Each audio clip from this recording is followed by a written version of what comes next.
하나님, 정말 참 무더운 여름입니다. 참 이런 가운데 저희들의 건강을 지켜주시고, 아버지 하나님, 또 저희들의 삶과 사업터 위에 주님의 능력으로 역사해 주시기를 간절히 기도드립니다. 아버지 하나님, 이 경주에 비를 내려주시고 이 대지를 은혜가 있어야 됨을 고백하오니 주님이 도우시고 주님이 능력으로 역사하여 주시옵소서. 오늘 이 밤에도 주님께서 함께해 주시고 주님의 왕권과 주님이 함께 하시는 것들을 우리 삶 가운데 참 경험할 수 있도록 도와주시옵소서. 예수님의 이름으로 기도드립니다. 아멘. 이 볼륨을 좀 맞춰 주실래요? 예. 오늘 말씀은요, 계시록 11장 15절부터 19절까지 먼저 한 절씩 교독하시고요, 15장 1절부터 8절까지 또 읽습니다. 11장 15절부터입니다. 일곱째 천사가 나팔을 불매 하늘에 큰 음성이 나서 이르되, 세상 나라가 우리 주와 그의 그리스도의 나라가 되어 그가 세세토록 왕노릇 하시리로다 하니,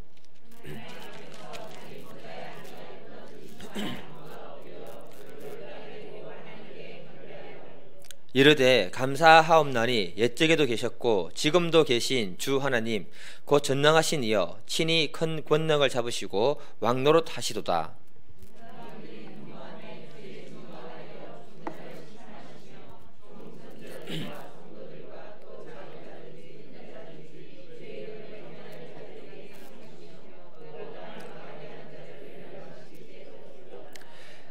이 하늘에 있는 하나님의 성전이 열리니 성전 안에 하나님의 언약궤가 보이며 또 번개와 음성과 우레와 지진과 큰 우박이 있더라.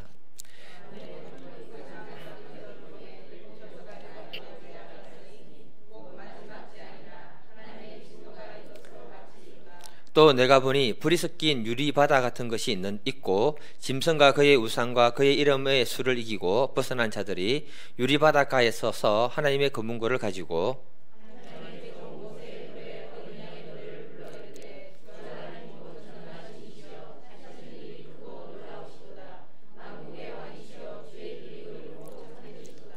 주여 누가 주의 이름을 두려워하지 아니하며 영화롭게 하지 아니하오리까.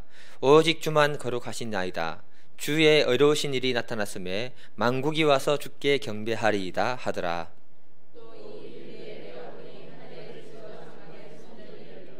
일곱 재앙을 가진 일곱 천사가 성전으로부터 나와 맑고 빛난 세마포 옷을 입고 가슴에 금띠를 띠고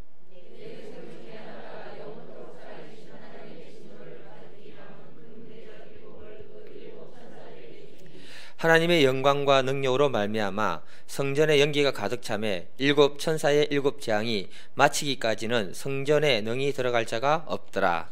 아멘. 우리 제목 같이 한번 읽어보겠습니다. 네, 시작. 저희들이요, 계시록에서 정말 어려운 부분 중에 하나가 뭐냐면 계시록 12장부터 14장이 굉장히 어려운 부분이거든요. 이걸 돌파했습니다. 너무 감사드립니다.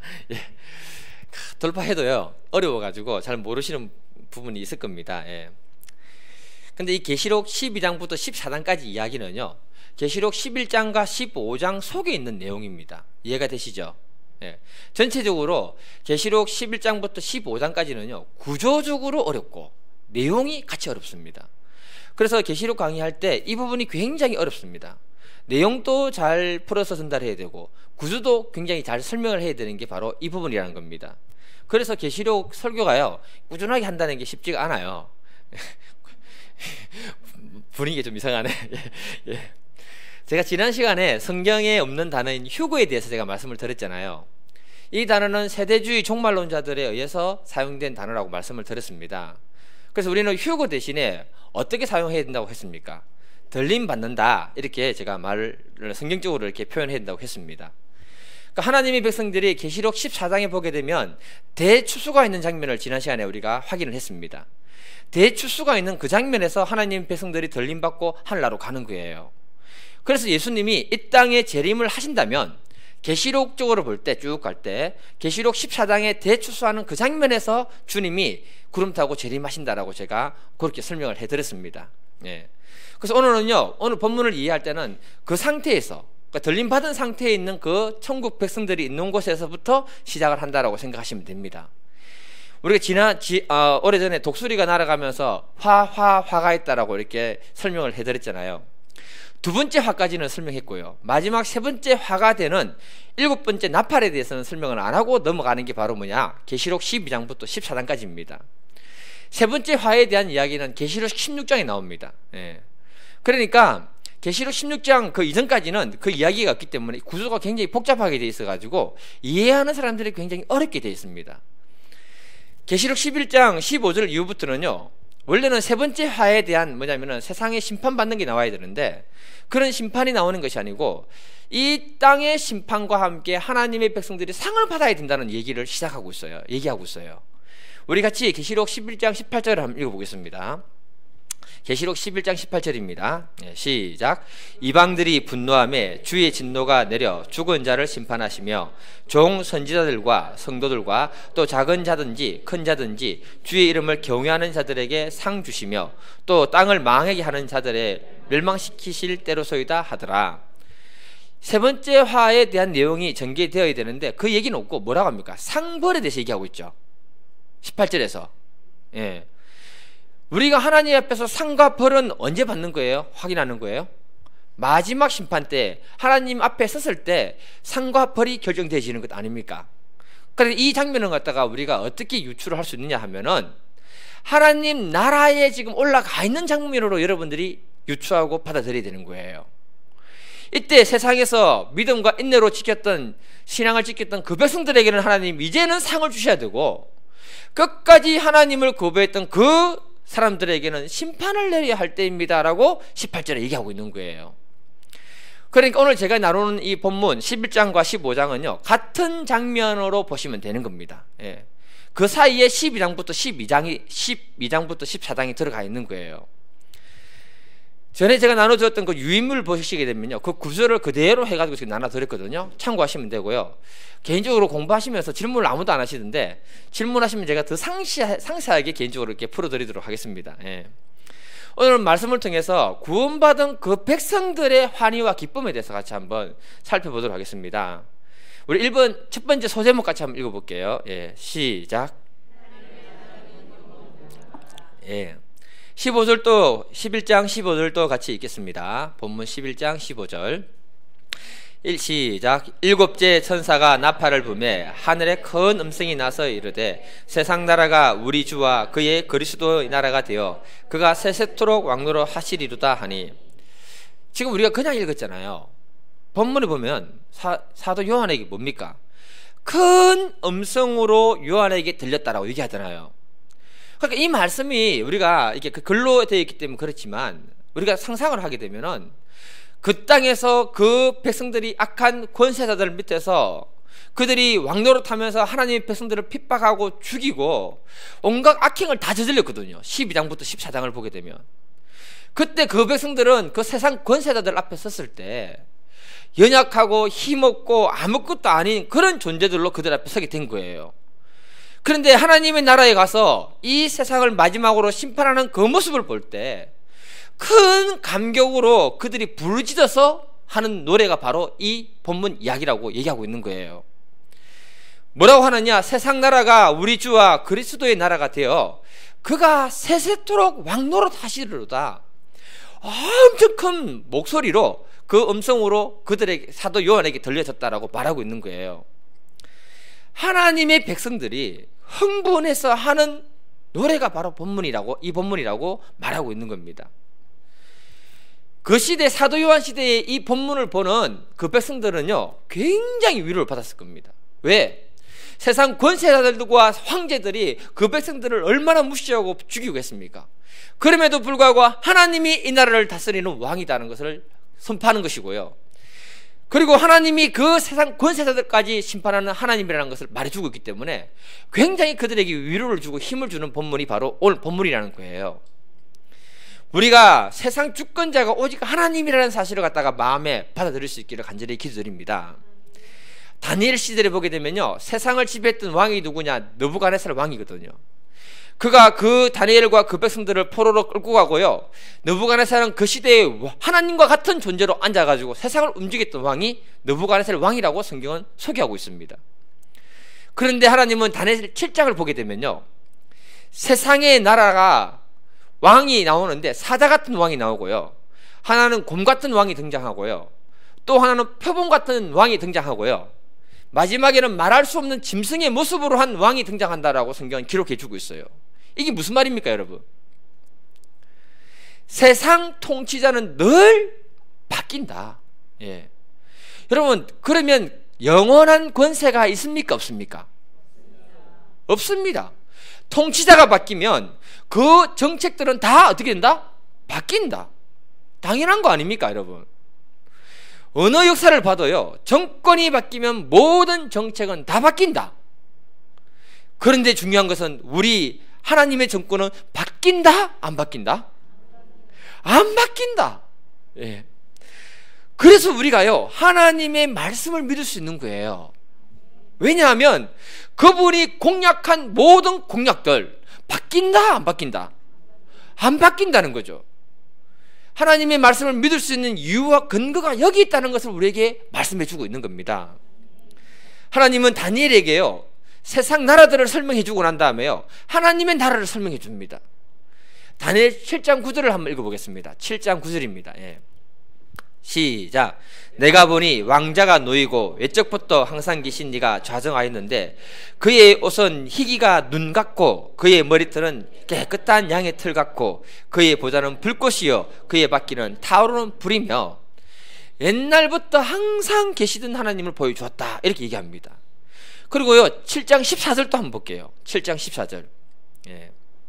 시작. 그에게 권세와 영광과 나라를 주고 모든 백성과 나라들과 다른 언어를 말하는 모든 자들이 그를 섬기게 하였으니 그의 권세는 소멸되지 아니하는 영원한 권세요 그의 나라는 멸망하지 아니할 것이다. 우리 다니엘에게 보여준 게 뭐냐? 하나님의 나라와 권세는 영원토록 함께한다, 이렇게 말해주고 있는 거예요. 세상의 나라와 왕들은 바뀌고 모든 권세는 영원하지 아니하지만 하나님의 권세는 영원하다라고 이렇게 선포해주고 있는 겁니다. 여기서 우리가 초점을 맞춰야 되는 게 뭐냐? 권세입니다. 권세. 사람의 제약된 본성 중에 하나가 있습니다. 그게 뭐냐면 크고 작은 자리든 어느 한 자리를 차지하기만 하면 자기가 왕노릇하고 싶은 그 권세를 가지고 싶은 마음을 사람은 가진다는 거예요. 오늘날식으로 표현하게 되면요, 사람의 마음에는요, 어느 자리든 그 자리에서 절대갑의 자리가 되기를 원하는 게 우리의 제약된 본성 속에 숨어 있다라고 얘기하고 있는 겁니다. 그래서 교회에도 목사가 왕노릇 할 때가 많고요, 아니면 장로님들이 교회 주인이 되고 왕노릇 하는 교회가 많은 거예요. 그러면 우리는 하늘나라 가서 영원한 상급이 없어지는 겁니다. 교회의 머리는 누구라고 했습니까? 예수님이고요, 그분이 이 교회의 영원한 통치권과 권세를 가지고 있는 것이 주님이다라고 말씀하고 있는 겁니다. 특히 목사인 제가 이 사실을 늘 마음에 새겨야 될 줄 저는 믿습니다. 우리는요, 잘못된 구조 속에서 교회를 섬기는 분들이 너무나 많습니다. 사람이 왕노릇 하려고 하니까 교회가 병들고요, 하나님이 그 속에 일하지 못하는 겁니다. 죄 많고 병든 인간들이 교회를 통치하려고 하니까, 교회에서 왕노릇 하려고 하니까 교회가 시끄러워지고 병드는 것이라고 이렇게 말하는 거거든요. 교회는 어찌하든지 하나님의 통치권이 이루어져야 됩니다. 예. 하나님 나라가 교회 가운데 임할 때 그 속에 천국이 임하는 것을 우리가 경험하게 되는 거예요. 오늘 본문을 보면 이렇게 말했습니다. 그가 세세토록 왕노릇 하시리로다. 우리 주님이 영원토록 우리의 왕이 되어주신다. 이게요, 굉장한 위로가 되는 말씀이라는 거예요. 하나님의 권세와 정권은 영원히 바뀌지 않는다. 왜냐하면 우리 주님이 우리의 왕이 되고 통치자가 되면 세상 왕이 다스리는 것하고 다른 완전한 공의와 은혜와 사랑의 통치권으로 이 백성들을 다스려 주기 때문에 그 속에 은혜가 있고 평화가 있고 천국이 있는 것입니다. 역사상 어떤 왕이 나라를 다스리는가에 따라서 그 나라 백성들의 삶은 달라졌다고 이렇게 말하고 있습니다. 그래서 우리가 깨달아야 되는 게 뭐냐 하면, 우리들의 삶이 어떻게 되어야 하느냐, 천국 가서 하나님이 우리를 다스리는 그런 나라를 경험하기 이전에, 어디에 경험하기 이전에? 천국에서 하나님이 우리를 다스리는 걸 경험하기 이전에 이 땅에서 내 마음을 다스리는 왕이 주님이 될 수 있도록 내어줘야 되는 것부터 먼저 해야 한다는 거예요. 그렇지 않으면요, 천국 가서 주님하고 갈등이 생깁니다. 주님의 통치를 인정할 수 있을까요, 없을까요? 이 땅에서 나에게 그걸 적용 못 시키면 천국 가서 주님의 통치를 인정할 수 없는 거예요. 어떻게 될까요? 그 가서 불평하고 불만을 내쏟고요, 주님의 통치권에 도전하게 되는 겁니다. 우리가 말하는 흔히 신앙생활이라는 게 뭐냐 하면요, 이 말은요, 우리들의 삶이 주님의 통치 영역 안에서 은혜와 사랑으로 통치받으면서 생활하는 것이 뭐다? 신앙생활이라는 겁니다. 주님은 우리의 삶에 영원토록 왕노릇하기를 원하시거든요. 그렇잖아요, 이 성경에. 그래서 주님이 우리에게 주신 게 뭐냐면 말씀을 주신 겁니다. 그 말씀으로 우리의 마음과 생각과 감정까지를 주님이 통제하고 다스리도록 우리에게 요구하시는 거예요. 그 통제권 안으로 들어가서 믿음 생활을 하는 것이 바로 신앙생활이다. 그렇기 때문에 천국 가서 주님의 왕권을 인정하는 것이 아니고요, 이 땅에서 주님의 왕되심을 먼저 인정을 하고 그분의 통치를 받고 난 다음에 가는 곳이 어디다? 천국이다. 네. 우리가 주님의 통치권을 인정하고 받지 못하면요, 신앙생활이 힘들어지는 겁니다. 우리의 육의 본성은 어떤 것이냐 하면 늘 제약된 내 육의 본성을 만족시키기를 원하는 것이 우리의 모습입니다, 여러분. 그래서 우리는 비판하기를 좋아하고 판단하기를 좋아하고 자기 마음대로 하고 싶은 게 우리의 이 권세, 왕권이란 거죠. 그런데 성경은 뭐라고 하느냐면 비판하지 마라, 판단하지 마라. 그 판단하는 것은 내가 너를 판단하겠다, 네, 이렇게 말씀하는 겁니다. 또 내 감정은 사랑할 수도 없고 온유할 수도 없고 한 사람을 품을 수 없는 그 좁은 마음인데도 불구하고 주님은 성령의 열매를 맺으라고 우리에게 계속해서 강요하시는 거예요. 이 말은 그 말씀을 받아들이고 내가 그 통제권 안으로 들어가서 훈련되어지는 삶을 살 수 있도록 주님이 요구하시는 거예요.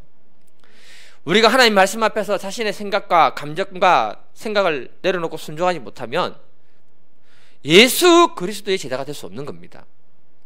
예수의 사람이 될 수 없다는 거죠. 이런 믿음의 훈련을 우리가 살아가는 동안 계속 받습니다, 여러분. 이 기간이 바로 뭐냐면요, 성화의 과정이라는 기간이라는 것입니다. 그리고 연단의 과정이라는 겁니다. 신앙생활 하면서 우리가 주님의 통치권, 그 권세 아래 들어가지 아니하면은 신앙 따로 삶 따로 되는 것이 우리의 모습이 되는 겁니다. 어떤 분은 이런 분들이 있더라고요. 저 사람이 성질이 죽었는지 안 죽었는지 한번 확인해 보자면서 테스트하는 분도 있더라고요. 중요한 건 뭘까요, 여러분? 다른 사람이 죽었는지 살았는지를 확인하는 것이 아니고 누굴 확인해야 됩니까? 내가 죽었는지 살았는지를 먼저 주님 안에서 확인하는 것이 주님의 통치권 안에 있다는 겁니다, 여러분. 15절에 보게 되면요, 세상 나라가 우리 주와 그의 그리스도의 나라가 되어 그가 세세토록 왕노를 하시리로다, 이렇게 선포합니다.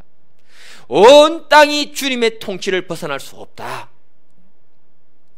그 통치를 우리가 먼저 받을 수 있기를 간절히 기도드립니다. 하나님의 통치가 우리 안에 시작이 되면 우리의 자존심이 주님의 통치권 밑으로 내려가게 되는 거예요. 하나님의 통치가 내 안에 이루어지면 내 고집과 아집이 주님의 통치 아래로 내려가게 되는 겁니다. 그때 그 마음에 하나님 나라가 임하게 되고요, 하나님이 그 사람을 다스리는 사람이 되는 거예요. 우리 마음에 주님이 통치하지 못하면 하나님 나라는 임할 수 없고요, 그 속에는 하나님의 영광을 드러낼 수 없다는 것입니다. 저는 신앙생활을 하면서요, 제 자신을 돌아볼 때 어떤 선한 것도 기대할 수 없는 사람이라는 것을 절감합니다, 여러분. 내 안에는 사랑이 없고요, 내 안에 하나님이 원하는 그 성품이 없다는 사실을 늘 발견합니다, 어떤 사건 문제 앞에서. 그래서 날마다 절망도 되지만 그때마다 내가 해야 되는 것은 다른 것이 아니고요, 우리 주님의 통치가 내 안에 이루어질 수 있도록 내 자신을 내어주는 훈련을 할 때 내가 사는 길이라는 것을 굉장히 많이 경험하고 깨닫게 됩니다. 그래서 성령 하나님이 나를 사로잡고 나를 통치해 주도록 기도를 하는 거예요. 성령이 나를 사로잡지 않으면 내 육신의 본성이 그 권세를 가지고 마음대로 하고 싶은 게 우리 모습이라는 겁니다. 다른 방법이 없습니다, 여러분. 성령이 나를 다스리도록. 그렇게 하지 않으면요, 만일 주님이 나를 통치하지 않으면 내가 내 마음대로 다 하려고 할걸요. 그러면 저 때문에 수많은 사람들이 상처받고 힘들어질 겁니다. 그리고 중요한 건 맨 마지막 주님의 심판대 앞에 딱 서게 되면요, 저는 주님이 나를 심판자의 모습으로 나타나서 심판할 거라고 생각해요. 굉장히 두렵습니다. 그래서 우리 모두가 주님이 나를 다스릴 수 있도록 우리를 그 통치권에 내어줄 수 있기를 간절히 기도드립니다. 18절로 한 번 더 읽어보겠습니다. 18절 18절 읽어보겠습니다. 시작. 이방인들이 분노하며 주의 진노가 내려 죽은 자를 심판하시며 종 선지자들과 성도들과 또 작은 자든지 큰 자든지 주의 이름을 경외하는 자들에게 상 주시며 또 땅을 망하게 하는 자들을 멸망시킬 때로소이다 하더라. 발음이 안 되네요. 하나님의 보좌 옆에 앉아있는 24장로들이요, 뭐라고 얘기하느냐? 주님, 이제는 하나님을 대적했던 자들을 심판할 때이고요, 하나님의 종들에게는 상을 주실 때입니다. 이렇게 강권하고 있습니다, 여러분. 마지막 심판 때가 되면요, 제가 확실하는 것은 뭐냐? 상과 벌은 분명해진다. 지금 이 시점에서 우리들이 늘 고민을 해야 되는 게 뭐냐 하면요, 주님이 언제 오실지 모른다는 사실입니다. 그리고 또 내가 주님 앞으로 언제 갈지 모른다는 거예요. 저 이번에 우리 정집사님 돌아가시고 난 다음에 이 생각이 들었습니다. 우리가 주님 앞에 설 수 있는 시간이요, 그렇게 많이 길게 남아있는 것이 아니다. 주님 앞에 서면 반드시 상과 벌이 정확하게 구분될 겁니다. 그래서 우리가 세상 눈으로 보고 판단할 것이 아니고 믿음의 눈으로 보고 판단하며 하나님 앞에 내 자신을 내어드리는 그 작업이 굉장히 소중한 것이다. 이번에 마리아 선교사님하고 이런저런 대화를 나누면서 그분이 이런 말씀을 하시더라고요. 저는 다른 건 잘 모르겠는데요, 자비랑 선교를 지금까지 하셨다는 것, 후원받지 않고, 대단한 겁니다, 여러분. 오랫동안 그렇게 사역하다 보니 하나님이 열매를 허락해 주시는 것 같아요. 그러면요, 이 육의 눈으로 볼 때는 이분들이 부자도 아니고 먹고 사는 문제가 계속해서 따라와서 자기들을 염려하게 만들지라도 하나님의 눈으로 보면요, 세상과 비교할 수 없는 그 상이 그들에게 있다는 거예요. 그런데 마리아 선교사님도 인간인지라 세상 사람들하고 비교해서 잠깐 얘기를 하시더라고요. 제가 그때 수도 그래서 소리쳤습니다. 선교사님, 우리의 삶은 잠깐이고요, 하나님 나라는 영원합니다. 현재 세상의 관점으로 보면 자랑할 것도 없고 아무것도 없어 보이나 하나님 나라에 가면 어마어마한 상급이 선교사님을 위해서 분명히 준비되어 있습니다. 우리 선교사님들이 살면 얼마나 더 살겠습니까, 여러분? 천년만년 살 것 같습니까? 곧 주님의 나라로 가십니다. 그러면 그곳에서 영원한 상을 받고 영원한 영광을 누리는 자라는 사실을 갖다가 제가 목에 힘을 줘서 얘기를 했습니다. 정말 중요한 얘기입니다, 여러분.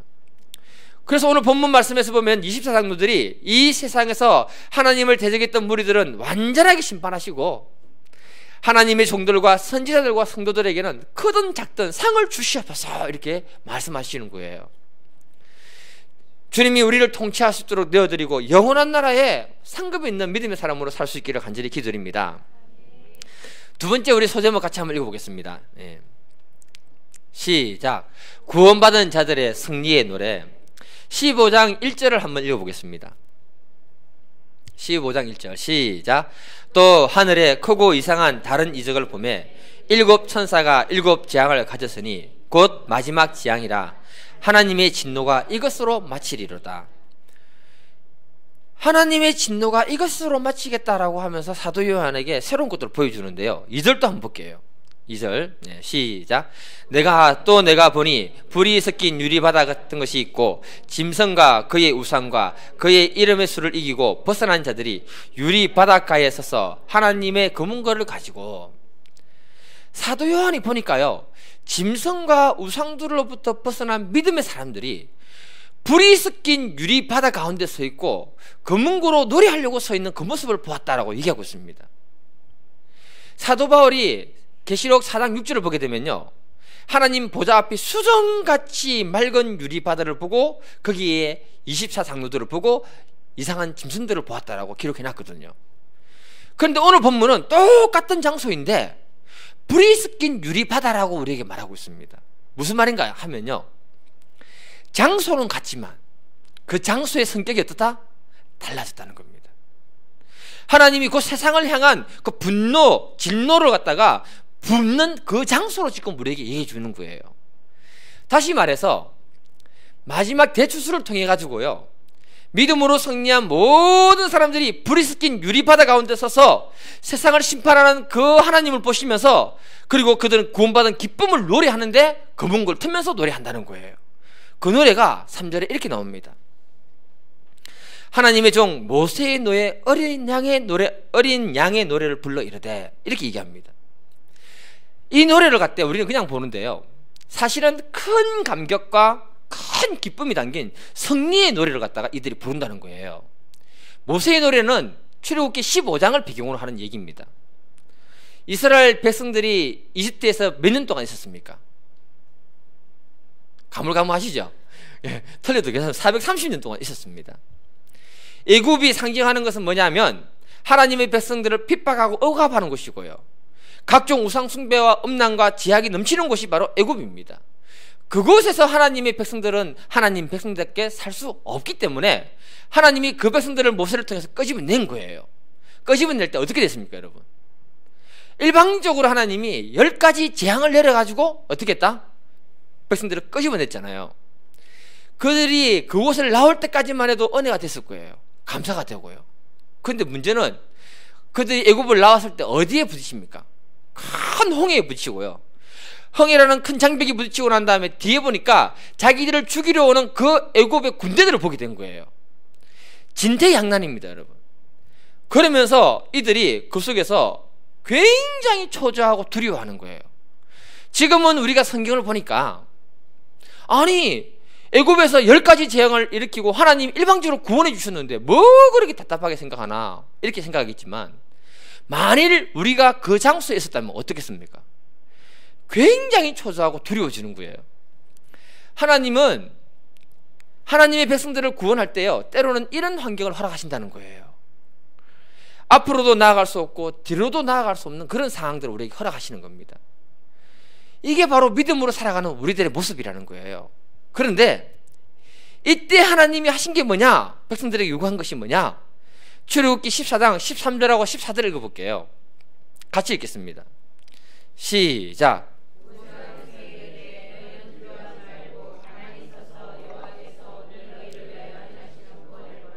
너희가 오늘 본 애굽 사람을 영원히 다시 보지 아니하리라. 여호와께서 너희를 위하여 싸우시리니 너희는 가만히 있을지니라. 아니, 여러분 입장에서 진퇴양난 사면초가 같은 상황이 떨어지면 불안에 떨지 않고 가만히 하나님을 바라볼 수 있는 믿음이 있을까요? 제가 그 상황으로 떨어지면요, 불안해가지고 당장 어떤 조치를 취하지 않으면 안 될 것 같아가지고 사고를 쳐가지고 성경에 기록되는 그런 일이 있었을 수도 있습니다. 예, 정말입니다. 예. 그래서 이스라엘 백성들이 출애굽기 14장 11, 12절을 보면요, 모세에게 이야기하기를 애굽에 매장지가 없어서 우리를 여기 불려서 죽이려고 우리를 불렀냐면서 온갖 불평과 원망을 다 했던 거예요. 그 자리에 제가 있을 수 있습니다, 여러분. 그런데 하나님이 하신 일이 뭐냐? 모세에게 홍해를 바라보고 손을 내밀고 갈라라고 했거든요. 그때 홍해가 갈라지면서 그 백성들이 놀라운 구원의 은혜를 경험하게 되는 거예요. 도대체 바람이 얼마나 불어져야 그 바닥이 마른 땅으로 바뀔까요? 바다에는 오랫동안 침식이 되어 있었거든요. 그게 백성들이 안 빠지고 건너가려면, 진흙 바닥이 마른 땅이 되려면 도대체 얼마나 바람이 불어져야 그것이 마른 땅이 되냐 이거예요. 그런데 이스라엘 백성들은 건너갔고 애굽에 온 군사들은 어떻게 됐습니까? 다 빠져 죽었잖아요. 그들이 죽을 것 같은 상황에서 구원받는 그 구원의 기쁨을 경험하고 난 다음에 불렀던 게 뭐냐? 출애굽기 15장의 노래라는 겁니다. 15장 2절을 같이 한번 볼게요. 15장 2절. 큰 기쁨 속에서 부른 거예요. 시작. 여호와는 나의 힘이요 나의 노래시며 나의 구원이시오. 그는 나의 하나님이시니 내가 그를 찬송하시리로다. 아멘. 네. 예. 한 여기까지인데요. 왜 여기까지 제가 읽었냐면은 이 노래의 가사를 갖다가요, 모세의 영화를 보게 되면, 모세라는 영화를 보게 되면 홍해가 갈라지고 나온 다음에 그들이 히브리어로 부르는 노래가 있어요. 큰 감격 속에서 아시라 나로나이 기가오가 아시라 라도나이 기가오가 미카 모카바엘리 마도나. 예. 노래를 못 불러서 미안합니다. 잘 불러야 되는데. 이게요, 엄청난 간격 속에서 노래를 부른 거예요. 이걸 히브리어 공부할 때 외웠는데요, 지금도 기억하고 있어요. 예. 하나님이 허락한 그 구원의 은혜를 경험했을 때 말로 표현 못할 그 감격이 밀려 올라와 가지고 노래했던 게 바로 모세의 노래라는 겁니다.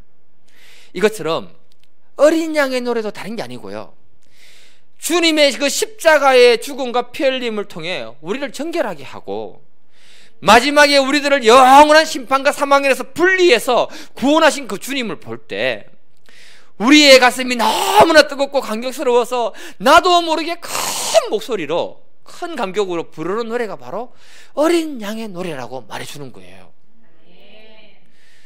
골로새서 1장 13, 14절을 보게 되면요, 그가 우리를 흑암의 권세에서 건져내사 그의 사랑의 아들의 나라로 옮기셨으니 그 아들 안에서 우리가 속량 곧 제사함을 얻었도다. 우리가 죄와 저주해 주는 그 고통 속에 살다가 영원한 심판에 죽을 수밖에 없는 우리를 일방적으로 주님이 구원해 주신 것도 감사한데, 마지막에 세상 사람들을 심판하고 우리를 구벌하시고 상을 주시는 주님을 생각할 때 그 감격은 말로 표현을 못한 만큼 올라오는 그 감격을 큰 소리로 부르는 노래가 바로 어린 양의 노래고 모세의 노래라고 우리에게 전해주는 거예요. 사실 우리들이 믿음 생활하고 직장 생활하고 사회생활하면서 굉장한 많은 스트레스를 받습니다. 직장에 불이한 요구를 갖다가 들어주지 않을 때 받는 어려움도 있고요, 또 믿음의 사람으로서 그 일에 참여하지 않는다고 해서 왕따 당하는 경우도 있고요, 진급이나 여러 가지 불이익을 당할 때가 많습니다. 우리는요, 세상에 나가면요 약자의 자리에 서는 거예요. 세상 사람들이 볼 때 우리를 우습게 생각할 때도 많습니다. 그럼에도 불구하고 우리는 모세의 노래와 어린 양의 노래를 부르는 승리자라는 것을 성경은 말해주고 있는 거예요. 우리 오늘 여 사람하고 뜨거운 가슴으로 인사 한번 하겠습니다. 우리가 최후의 승리자들입니다. 예. 이 사실을 우리는 믿어야 되는 거예요. 제가 이 말씀 생각하면서, 말씀은 잘 못 전하지만 가슴이 뜨거워지더라고요. 내가 마지막에 승리자구나. 예. 그래서 나도 마지막에는 너무 감격해서 어린 양의 노래를 부르는 그 무리에 들어갈 수 있겠구나. 모세의 노래가 새로운 출발과 승리를 말하는 노래였다고 하면요, 어린 양의 노래도 예수 그리스도를 통해서 우리의 삶에 새로운 삶의 출발과 승리를 보장하는 노래라는 것을 말해주고 있는 거예요. 3절의 노래 가사를 보면 주 하나님 곧 전능하신 이시여 하시는 일이 크고 놀라우시도다. 주님이 하시는 일을 보면은 말할 수 없을 만큼 놀라운 밖에 없다, 이렇게 얘기하는 겁니다. 그러면서 하는 말이 전능한 하나님이다. 여러분, 전능하다는 게 뭐냐면요, 세상에서도 세상에 강하고 힘이 있는 왕이라 하더라도 자기의 뜻대로 마음대로 할 수 있을까요, 없을까요? 말은 할 수 없다는 뜻인데 이제 할 수 있다면 곤란합니다. 아무리 힘센 왕이라 하더라도요, 자기의 뜻으로 할 수 없습니다. 미국의 입장에서 보면 북한은 한 주먹거리도 안 되잖아요. 그런데요, 북한은요, 전 세계에서 미국의 가장 큰 소리 치는 나라는 북한입니다. 담대합니다. 세계를 그냥 활보하고 있습니다. 아무도 북한을 못 건드립니다. 중국도 못 건드려, 러시아도 못 건드려. 예. 미국의 입장에서 볼 때는요, 이 북한은 눈에 가십니다. 이거 뽑아야 되는데, 그런데도 못 뽑아낸다는 거예요. 미국의 힘이 얼마나 대단한 줄 아세요? 세계 군사력이 중국이 지금 컸다고 하죠. 미국의 군사력이 절반이 안 됩니다. 미국하고 러시아 합하면요, 중국하고 러시아하고 합하면 미국하고 비슷해집니다. 예. 그런데 이 북한을 미국이 어떻게 못한다는 거예요. 전능한 미국의 왕께서. 그런데 하나님은요, 마음만 먹으시면 모든 걸 다 할 수 있는 생사하복의 주권자라고 얘기하는 거예요. 그래서 4절에 이렇게 말하는 겁니다. 4절 읽어볼게요. 4절 본문 4절요. 예. 시작.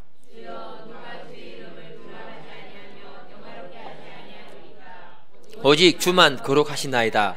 주의 의로우신 일이 나타났음에 만국이 와서 주께 경배하리이다. 하나님만이 전능하고요, 전능함을 아는 자들은 다 주님을 경배한다라고 이렇게 선포하고 있는 겁니다. 우리가 말씀을 마무리하겠습니다.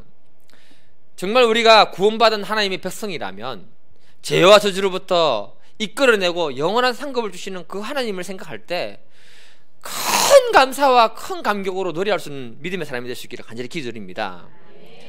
또 우리가 정말 하나님을 경외하는 믿음의 사람이라고 한다면 그분의 통치가 내 안에 먼저 이루어질 수 있도록 우리를 내어줄 수 있기를 간절히 기도드립니다. 그래야만이 내 안에 천국이 임하고 가정의 천국이 임하고 교회의 천국이 임하는 줄 믿습니다. 우리 주님은 생사하복의 주권자요, 그분만 경배하는 그런 분이라고 말하고 있습니다. 오늘 이 시간에 우리가 기도할 때 하나님이 정말 나의 생사하복의 주권자고 내가 하나님만 경배하는 믿음의 사람이 될 수 있도록 기도해야겠습니다. 그리고 정말 주님의 통치가 내 안에 이루어지는 그런 믿음의 역사가 있도록 기도하고 돌아가시기를 바랍니다. 다 같이 우리 주여 삼창하고 기도하도록 하겠습니다. 주여